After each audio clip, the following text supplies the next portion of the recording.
Good afternoon everyone, कैसे हैं आप सब। कल हमने स्वर संधि कंप्लीट की थी, आज हम व्यंजन संधि पढ़ेंगे।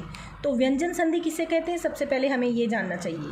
देखिए, जब आपस में मिलने वाले दो शब्दों में से पहले शब्द के अंत में कोई व्यंजन और दूसरे के आरंभ में कोई स्वर है तो वह व्यंजन संधि कहलाएगी।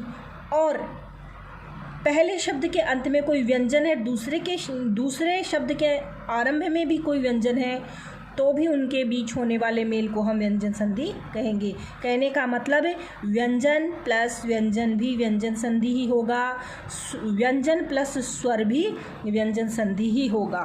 तो देखिए, इसका पहला नियम है, वर्ग के पहले वर्ण को हम तीसरे वर्ण में चेंज कर देंगे। वर्ग आप जानते हैं, व्यंजन आपने पढ़े हुए हैं, इसमें सिर्फ और सिर्फ हम व्यंजन की बात कर रहे हैं।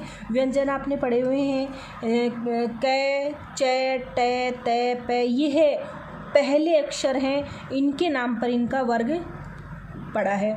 जैसे कै वर्ग, चै वर्ग, टै वर्ग, तै वर्ग, पै वर्ग। कै वर्ग में भी 5 अक्षर हैं, चै वर्ग में भी 5 है, तै वर्ग में भी 5 है, तै वर्ग में भी 5 है और पै वर्ग में भी 5 है। बोल करके देख लीजिए, कै, खे, गे, घे, डे, चै, चै, छे, जै, झै, ये, टै, ठे, डे, ढेणे, तै, थे, दे, धैने, पै, फै, बै, भै, मैं। तो हम ये जो प्रथम वर्ग का प्रथम अक्षर है, ये वर्ग का प्रथम वर्ण है, इसको हम इसी वर्ग के तीसरे वर्ण में चेंज कर देंगे। जैसे कै को हम कै वर्ग का तीसरा वर्ण कौन सा है, ग है, कै, खे, गे। चै वर्ग का तीसरा वर्ण कौन सा है, जै है, तो जै में चेंज हो जाएगा। टै वर्ग का तीसरा वर्ण डै है तो डै में चेंज हो जाएगा। तै वर्ण का तीसरा वर्ण दै है तो दै में चेंज हो जाएगा, तै, थे, दे। पै वर्ग का तीसरा वर्ण बै है तो ये बै में चेंज हो जाएगा, पै, फै, बै। कहने का मतलब है पहला वर्ण, वर्ग का पहला वर्ण हमेशा इसमें तीसरे वर्ण में चेंज हो जाएगा। कुछ एग्जाम्पल देखना, दिक प्लस जग। देखिए, यहाँ पर कै आ गया है, मैंने यहाँ कहा था पहले शब्द के अंत में, पहले शब्द के अंत में, ये देखिए पहला शब्द, इसके अंत में कोई व्यंजन हो तो ये व्यंजन रहा। दूसरे के आरंभ में कोई स्वर है तो देखिए यहाँ स्वर ही मान लीजिएगा, ये देखिए ए, ग के साथ में ए साउंड आ रहा है, ये देख लीजिए स्वर है। और व्यंजन है तो भी व्यंजन और व्यंजन भी आपस में व्यंजन संधि कहलाएंगे। तो देखिए, ये दूसरा वर्ग है तो ये दूसरा वर्ग का ग, यहाँ व्यंजन, यहाँ व्यंजन, दोनों इसमें भी व्यंजन है, इस वर्ग में भी शब्द के पहले शब्द के अंतिम में भी व्यंजन है और दूसरे शब्द के प्रथम वर्ण में वर्ग में प्रथम वर्ण भी व्यंजन है। तो ये देख लीजिए, व्यंजन प्लस व्यंजन भी व्यंजन ही बन जाएगा, व्यंजन संधि रहेगी। देखो, ये कै के नीचे हलंत लगा, इसका मतलब कै स्वर रहित है, ये पूरा नहीं है, ये आधा है। जिसमें स्वर नहीं है वो स्वर रहित होता है और वो आधा माना जाता है, ना कि पूरा। अगर हलंत नहीं होता तो इसमें स्वर समाहित होता और ये कै पूरा होता। अब ये आधा है तो इधर ग, ये देखिए कै वर्ग का तीसरा वर्ण कौन सा, ग, तो ये ग में परिवर्तित हो गया। इधर देखिए, ये कै आधा है तो ये आधा ग, और ये ग पूरा है, ये पूरा ग हमने लिख दिया, तो ये बन गया दिग्गज। इसी तरह से एक एग्जाम्पल इसका और देखिए, वाक प्लस ईश, वागीश। ये देखिए शब्द का अंतिम वर्ण, पहले शब्द का अंतिम वर्ण कै व्यंजन है और दूसरे शब्द का प्रथम वर्ण स्वर है बड़ा ई। इधर तो ये भी व्यंजन, ये भी व्यंजन था, व्यंजन व्यंजन का मेल भी व्यंजन संधि, और देखिए व्यंजन और स्वर का मेल भी व्यंजन संधि कहलाएगा। वाक प्लस ईश, ये देखिए कै किस में चेंज हो गया, ग में चेंज हो गया, और ये मात्रा बड़ा ई है तो ये बड़ा ई की मात्रा लग गई, वागीश बन गया। इसी तरह से सत प्लस गति, सदगति बन गया। ये देखो तय किस में चेंज हो गया, दै में चेंज हो गया। तय वर्ग का तीसरा वर्ण कौन सा है, पढ़ के देख लीजिएगा, तय, थे, दे। ये देख लीजिए, तय वर्ग का तीसरा वर्ण ये रहा तय, तो ये किस में चेंज हो गया, दै में चेंज हो गया। आधा तय है तो आधा दै।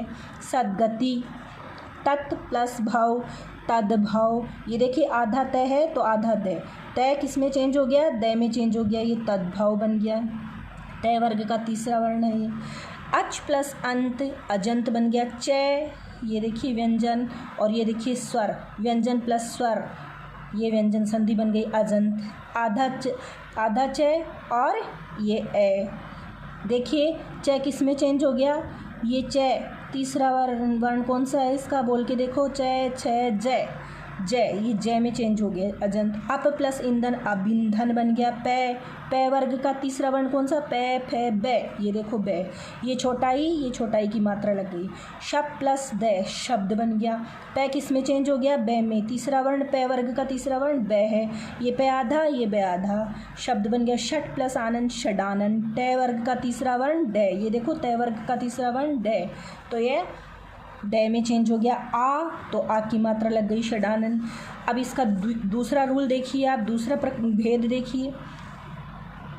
अब इसमें ये बोला गया है कि यदि प्रत्येक वर्ग के पहले वर्ण, ये वर्ग हमने ऊपर अभी भी पढ़े थे, कै च ट त प, ये सारे क्या हैं वर्ग। तो यदि प्रत्येक वर्ग के पहले वर्ण का पहला वर्ण, वर्ग का पहला वर्ण क्या है, कै च ट त प है, तो उसके बाद में अगर न और मैं आ जाए, यानी कै च ट त प प्लस न में आए, तो वर्ग का पहला वर्ण अपने वर्ग के पंचम वर्ण में बदल जाता है। ऊपर तीसरे वर्ण में बदल रहा था, और इधर अगर इनके सामने दूसरे वर्ण शब्द का प्रथम वर्ण न में आ जाता है, तो ये किस में बदल जाता है, पंचम वर्ण में बदल जाता है। पंचम वर्ण को हम नासिक के भी बोलते हैं। पंचम वर्ण कौन सा होगा, देखिए क ख ग घ ङ, ये ग है, ये पंचम वर्ण है। ट ठ ड ढ ण पंचम वर्ण है। त थ द ध न पंचम वर्ण है। इसी तरह से देखिए क ण में चेंज हो जाएगा, च ण में चेंज हो जाएगा, ट न में चेंज हो जाएगा, और ट य में चेंज हो जाएगा, प म में चेंज हो जाएगा। तो देखिए बच्चों, ये इसी तरह से पंचम वर्ण में चेंज हो जाएंगे। यदि प्रत्येक वर्ग के पहले वर्ण कै च ट त प के बाद न या मैं आए, तो वर्ग का पहला वर्ण अपने वर्ग के पंचम वर्ण में बदल जाते हैं। कै ङ में बदल जाएगा, च ण में बदल जाएगा, ट न में बदल जाएगा, त य में बदल जाएगा, और प म में बदल जाएगा। तो देखिए बच्चों, वाक प्लस मैं वांग्मय बन गया है। ये कै और मैं दोनों को मिलाने पर देखिए कै किस में चेंज हो गया, कै का पंचम वर्ण कौन सा, अंग, ये आधा, ये देखिए आधा कै, तो ये आधा वांग्मय। षट प्लस मुख, ये ट वर्ग का पांचवा अक्षर कौन सा है, ये ट वर्ग, इसका पांचवा अक्षर मैंने कौन सा बताया था, ट ठ ड ढ ण, ये ण, तो ये देखो षणमुख, ये ट है, ये अपने पंचम अक्षर में चेंज हो गया। ट वर्ग का पंचम अक्षर न है, तो ये आधा है, तो ये भी आधा बन गया, षणमुख बन गया। तत् प्लस में तन्मय बन गया। त न में चेंज हो गया है, आधा त है इसलिए आधा न आ गया। जगत प्लस नाथ, ये आधा त है तो ये आधा न हो गया, जगतनाथ जगन्नाथ बन गया है। Thank you for watching this video. कल हम शेष व्यंजन संधि पढ़ेंगे। Thank you.